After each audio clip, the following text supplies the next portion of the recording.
Hi everyone, मैं रोहन यादव आप सभी का एक बार फिर से अपने यूट्यूब चैनल पर स्वागत करता हूं। जैसा कि आप सभी लोगों को पता है कि मैं अपने यूट्यूब चैनल पर समाज कार्य के संबंध में संपूर्ण जानकारी प्रोवाइड कराता हूं। और आज की जो हमारी ये क्लास होने वाली है, ये क्लास है एम्स मेडिकल सोशल वर्क के संबंध में और यूजीसी नेट के साथ साथ एमपी सेट के सोशल वर्क पर मैं आप लोगों से बातचीत करने वाला हूं। और very very most important topic है ये सामाजिक न्याय। सामाजिक न्याय की अगर मैं बात करूं, यूजीसी और एमपी सेट के सिलेबस में मेंशन किया गया है सोशल वर्क में, ठीक है, सामाजिक न्याय को लेकर। हालांकि एम्स मेडिकल सोशल वर्क में कुल टोटल 140 या 160 के आसपास प्रश्न आने वाले हैं सोशल वर्क से, तो ज़रूर आप लोगों से सामाजिक न्याय से भी कुछ महत्वपूर्ण प्रश्न आप लोगों के एग्ज़ाम में देखने को मिल सकते हैं। यदि आप एम्स मेडिकल सोशल वर्क की अगर आप तैयारी कर रहे हैं तो इसके लिए मैंने एक क्रैश कोर्स जारी किया है, फीस जिसकी 1999 रुपये रखी गई है एम्स मेडिकल सोशल वर्क के स्टूडेंट के लिए। इसमें मैं इन लोगों को जो है रिकॉर्डेड वीडियो भी दे रहा हूँ, लाइव क्लासेस भी दे रहा हूँ, यूनिट वाइज पीडीएफ भी दे रहा हूँ, पीवाईक्यू और मॉक टेस्ट भी यहाँ पे मैं इनको जो है प्रोवाइड करा रहा हूँ। क्लास का जो समय रहेगा वो क्लास का समय 6:30 टू 8 PM क्लास रहेगी शाम के समय में, ठीक है। यदि आप यूजीसी नेट केवल मार्च के लिए लेना चाहते हैं, मार्च 2023 के लिए केवल पीडीएफ हो गया या recorded video, unit wise mock test या पीडीएफ जो भी आप प्रोवाइड कराना चाहते हैं, वो 1500 रुपये में फीस आपको मिलेगी। लेकिन ध्यान रहे, अगर आप यूजीसी नेट में मार्च के साथ साथ आप अगर जून का भी लेना चाहेंगे तो यहाँ पे फ़ीस का जो स्ट्रक्चर है वो चेंज हो जाएगा, जिसकी फ़ीस 3500 रुपये रखी जाएगी, ठीक है, मार्च और जून का। और यदि आप मार्च भी लेना चाहते हैं, जून भी लेना चाहते हैं और दिसंबर भी लेना चाहते हैं, यानी 3 बार आप सोशल वर्क यूजीसी नेट का पेपर में एक बार जेआरएफ लाना चाहते हैं, तो उसकी फ़ीस 5000 है। किस्तों में आपकी जमा होगी 2500 रुपये करके। अगर आप एक साथ जमा करना चाहते हैं तो 4000 रुपये में भी आप ये जो है कोर्स परचेज कर सकते हैं। यहाँ आप लोगों को एक यूनिट के क्रम में पीडीएफ प्रोवाइड कराया जाएगा, एक क्रमबद्धता से सारी चीज़ें फॉलो की जाएगी ताकि आपका जेआरएफ आ सके, ठीक है। तो आप किस में जो है अपनी सहमति को प्रदर्शित करना चाहते हैं, तो उसके लिए आप मुझे जो है 8506031308 पर आप मुझे कॉल कर सकते हैं। यूजीसी नेट हो गया या एमपी सेट हो गया सोशल वर्क के संबंध में, या एम्स मेडिकल सोशल वर्क हो गया, इसके संबंध में संपूर्ण जानकारी आप मुझसे प्राप्त कर सकते हैं इस नंबर के माध्यम से, व्हाट्सएप के माध्यम से भी और कॉल के माध्यम से भी, ठीक है। तो चलिए, मैं आज का जो टॉपिक लिया हूँ, कुछ टेस्ट हैं आप सभी के लिए जो सामाजिक न्याय पर है, जो आपके सोशल वर्क का एक महत्वपूर्ण बिंदु है, ये महत्वपूर्ण टॉपिक है जो आप लोगों के पेपर में प्रश्न बनकर आ सकता है आगामी परीक्षाओं में। प्रश्न हमारे सामने ये है, सामाजिक न्याय काम करने वाली एक अंतर्राष्ट्रीय संस्था है, निम्नलिखित में से कौन सा ऑप्शन सही माना जाएगा। यहाँ पर आपके सामने 4 ऑप्शन है, चारों ऑप्शन का आप लोगों को जवाब देना है। ऑप्शन यहाँ पे करेक्ट कौन माना जाएगा। ऑप्शन नंबर 1 जो है अंतर्राष्ट्रीय या नागरिक सेवा या IMF, या डी ऑप्शन विश्व व्यापार संगठन। सही जवाब अगर हम बात करें तो आप ध्यान रखेंगे अंतर्राष्ट्रीय न्यायालय। तो संयुक्त राष्ट्र का एक प्राथमिक न्यायिक अंग है जिससे आप भली भांति तरीके से परिचित हैं। यह देशों के बीच में कानूनी विवादों को हल करता है। और अगर वहीं हम बात करें IMF और WTO के बारे में, जिसको विश्व व्यापार संगठन के नाम से आप लोग जानते हैं, ये आर्थिक संगठन है। जबकि अगर नागरिक सेवाओं की अगर हम बात करें, ये सिविल सेवाएं हैं, प्रशासनिक जिम्मेदारी से निपटती है। तो इसका सही जवाब ऑप्शन नंबर ए करेक्ट माना जाएगा। प्रश्न आपके सामने, न्याय के लिए काम करने वाली एक अंतर्राष्ट्रीय संस्था अंतर्राष्ट्रीय न्यायालय है, यही आपका करेक्ट जवाब होगा। क्वेश्चन नंबर 2 हमारे सामने कि उस मंत्रालय को चिन्हित करें जिसे भारत में समाज के वंचित और हंसिए के वर्गों के कल्याण, सामाजिक न्याय और सशक्तिकरण के साथ सौंपा गया है। तो इसका सही जवाब क्या होगा। बेसिकली सामाजिक न्याय और अधिकारिता मंत्रालय को भारत में समाज के वंचित और हंसिए के वर्गों के सामाजिक और कल्याण, न्यायिक सशक्तिकरण के साथ सौंपा गया है, इसलिए आपका सही जवाब हो जाएगा ऑप्शन नंबर बी। वहीं अगर हम बात करते हैं क्वेश्चन नंबर 3 के बारे में कि आधुनिक न्याय के आवश्यक सिद्धांत क्या है। आधुनिक न्याय की अगर हम जब बात करते हैं इसके सिद्धांतों को लेकर, तो व्यवस्था, ध्यान रखेंगे, व्यवस्था के समुचित कार्यों के लिए न्यायपालिका और स्वतंत्रता होनी चाहिए, शक्ति का पृथक्करण बनाए रखना चाहिए। तो मेरे हिसाब से अगर हम यहाँ पे सही जवाब की चले, क्या न्यायाधीशों के कार्यपालिका और अंग का माना जाएगा, या न्यायाधीशों के राज्य के प्रमुख नियंत्रण में होना चाहिए, या न्यायपालिका की स्वतंत्रता होनी चाहिए, या न्यायाधीशों की जो मतदाताओं हैं उनके नियंत्रण में होना चाहिए। तो सही जवाब अगर हम बात करें, आधुनिक न्याय के लिए आवश्यक सिद्धांत जो होगा, न्यायपालिका की स्वतंत्रता होनी चाहिए। ठीक है, यहाँ पे करेक्ट जवाब ऑप्शन नंबर सी माना जाएगा। क्वेश्चन नंबर अगर हम बात करें यहाँ पे 4 के बारे में, कि जॉन रॉल्स द्वारा वकालत की गई थी समानता के चरणों के प्रकार। मैं आपको बता दूं, जॉन रॉल्स ने समानता के 3 चरण बताए हैं। 3 चरण कौन कौन से हैं मैं आप लोगों को बता दूं, ध्यान रखेंगे सभी लोग। वकालत की थी तो अर्थात प्राकृतिक, एक आपका जाएगा प्राकृतिक स्वतंत्रता। ठीक है, दूसरा अगर हम बात करें तो उदार समानता, और एक बात हो जाएगी आप लोगों के लिए लोकतांत्रिक समानता।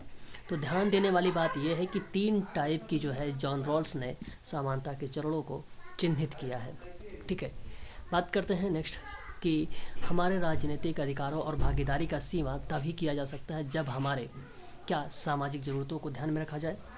ठीक है, तो या हमारे मौलिक आवश्यकताओं को, या सांस्कृतिक ज़रूरतें को, या सुरक्षा की ज़रूरतें को। ठीक है, तो हमारे राजनीतिक अधिकार और भागीदारी तभी सुनिश्चित होगी जब हमारी मूलभूत ज़रूरतें जैसे भोजन, आश्रय, वस्त्र और स्वास्थ्य का ध्यान रखा जाए तब। तो यहाँ पे सही जवाब जो होगा सुरक्षा की ज़रूरतें इज़ द राइट आंसर होना चाहिए। ठीक है, या सामाजिक ज़रूरतें। ठीक, यहाँ राजनीतिक अधिकार, ठीक है, आपका गलत हो जाएगा। ठीक है, बेसिकली यहाँ पे जो करेक्ट जवाब हो जाएगा ऑप्शन नंबर डी माना जाएगा, सुरक्षा की ज़रूरतें। बात करेंगे नेक्स्ट सवाल पर, क्वेश्चन नंबर 6 हमारे सामने, समता का उस चरण को पहचान करें जो असमानताओं की औपचारिक संस्थाओं को अस्वीकार करता है। ठीक है, तो बेसिकली प्राकृतिक स्वतंत्रता होती है वो, और गुलामी जैसी असमानताओं की औपचारिक संस्थाओं को खारिज करती है, इसलिए ऑप्शन नंबर आपका बी करेक्ट माना जाएगा। बात करेंगे 7 के बारे में, कथन कौन सा गलत है उसको आप लोगों को चिन्हित करना है, कौन सा स्टेटमेंट गलत है आपके सामने। देखो, निजी क्षेत्रों के द्वारा प्रदान की जाने वाली सेवाओं की गुणवत्ता सरकारी संस्थाओं की तुलना से बेहतर है। ठीक है, तो निजी क्षेत्र और लाभोन्मुखी भी है, और गरीबी की पहुंच से बाहर है। ठीक है, और या भीतर की बात करें, इसके बाद है सामाजिक और आर्थिक असमानताओं को दूर करने के लिए राज्य की भूमिका को कम करके नहीं आंका जा सकता है ना, नहीं आंका जा सकता। तो सामाजिक न्याय लाने के लिए राज्य के लिए यह देखना ज़रूरी है कि समाज के सभी सदस्य जो हैं बुनियादी सुविधाओं का आनंद ले सकें। सामाजिक और आर्थिक असमानताओं को दूर करने के लिए राज्य की भूमिका को कम करके नहीं आंका जा सकता है, कम करके नहीं आंका जा सकता है। तो यहाँ जो गरीबों की पहुँच है वो भीतर नहीं है, वो बल्कि बाहर है। ऑप्शन नंबर आपका सी इज़ द राइट आंसर होगा, बाकी सारे ऑप्शन करेक्ट हैं यहाँ पे।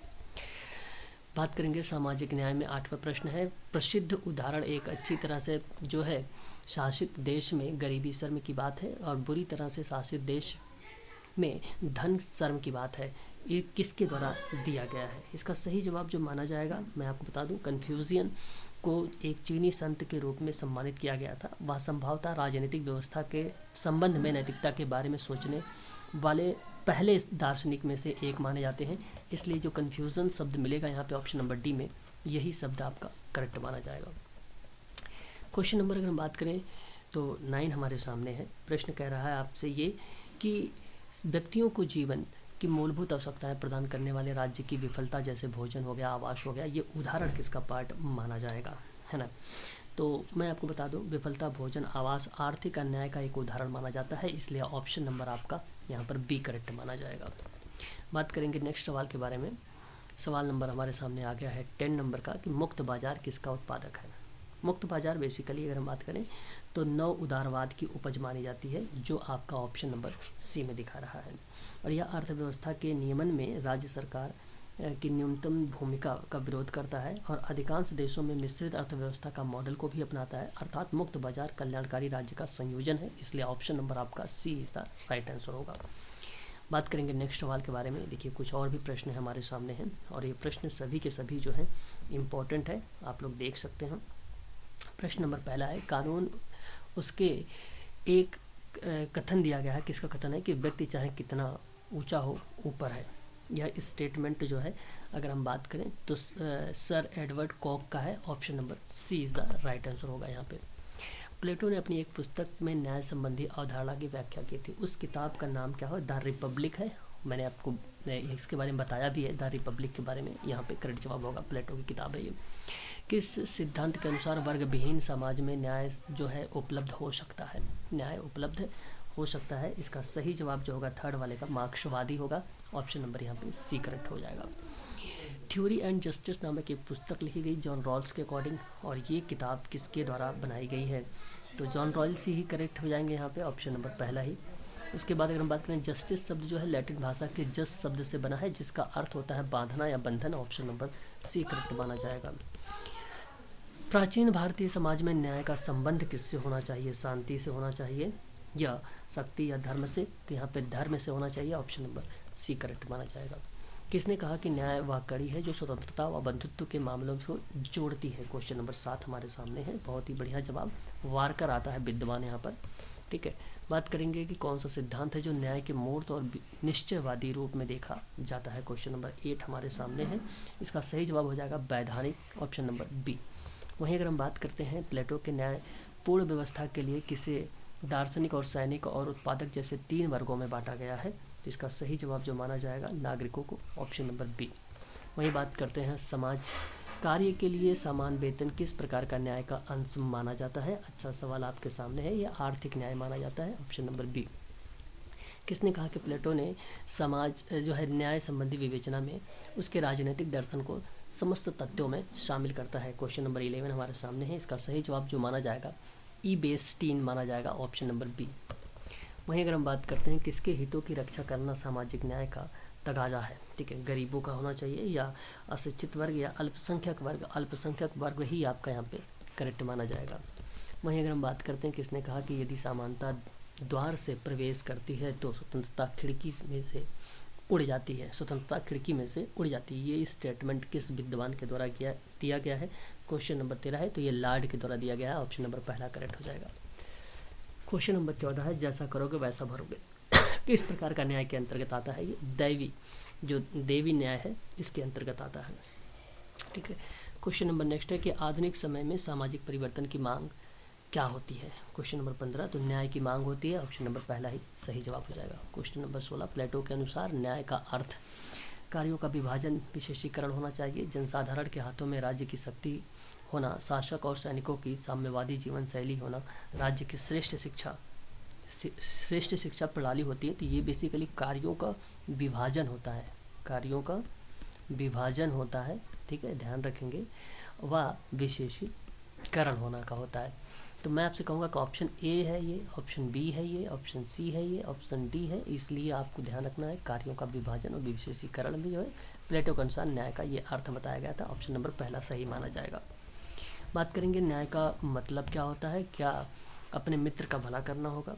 दूसरा कहता है कि दुश्मनों का नुकसान करना। तीसरा कहता है कि अपने हितों की, और डी वाला सही है, व्यक्तियों का उसका जो है वाजिब हिस्सा देना बेसिकली न्याय का मतलब होता है। क्वेश्चन नंबर 18, सामाजिक न्याय का जो है प्रमुख तत्व क्या होगा? अवसर की समानता होगा, या विधि की समझ क्षमता, या सी विधि की तार्किकता, या डी कल्याणकारी विधिक प्रशासन? तो अवसर की समानता, ऑप्शन नंबर पहला ही सही हो जाएगा। बात करेंगे सामाजिक न्याय का तात्पर्य क्या है? क्वेश्चन नंबर 19, पहला ऑप्शन आपके सामने है सभी को समान राजनीतिक और आर्थिक की बात करना, और बी ऑप्शन आपसे कहता है कि सभी के समान आर्थिक अधिकार, और सी ऑप्शन कहता है कि सभी को धार्मिक स्वतंत्रता, और डी आपसे कहता है कि सभी प्रकार के भेदभाव और जाति, रंग, धर्म, लिंग इत्यादि पर आधारित विशेषाधिकार की समाप्ति करना। Option number D is the right answer माना जाएगा, करेक्ट जवाब। क्वेश्चन नंबर बात करेंगे 20 के बारे में, राजनीतिक न्याय का सरोकार क्या हो सकता है? ऑप्शन ए आपके सामने, न्याय संगत होने चाहिए पहला। फिर ऑप्शन बी कहता है कि कानून के अनुसार न्याय मिलना चाहिए। ऑप्शन सी कहता है जनता की राज्य सत्ता को भागीदारी होनी चाहिए। बिल्कुल सही जवाब, option number C is the right answer. ये राजनीतिक न्याय का सरोकार है। और डी है कि बिना किसी भेदभाव के हर व्यक्ति के समाज में समान अवसर और सुख सुविधा उपलब्ध कराएं। ये राजनीतिक न्याय का सरोकार नहीं होगा। ठीक है, ध्यान रखेंगे, option number C is the right answer होगा। यदि आप समाज कार्य में कोई जानकारी लेना चाहते हैं तो आप हमसे 9060313008 पर संपर्क कर सकते हैं, कॉल के माध्यम से भी और व्हाट्सएप के माध्यम से भी। आज के लिए बस इतना ही। शाम को 6:30 आप लोगों का जो है क्वेश्चन चलेगा। प्रीवियस ईयर का जो क्वेश्चन पेपर में पूछा गया है सोशल वर्क का, मैं उसको सॉल्व करवाऊंगा। फिर 8 PM पे आप सभी की जो क्लास चलेगी वो थोड़ी सी अवधारणा बताते हुए मैं सामाजिक न्याय मानवाधिकार को फिर यूनिट नंबर 9 पर बात करूंगा आज। ठीक है, आप लोगों से।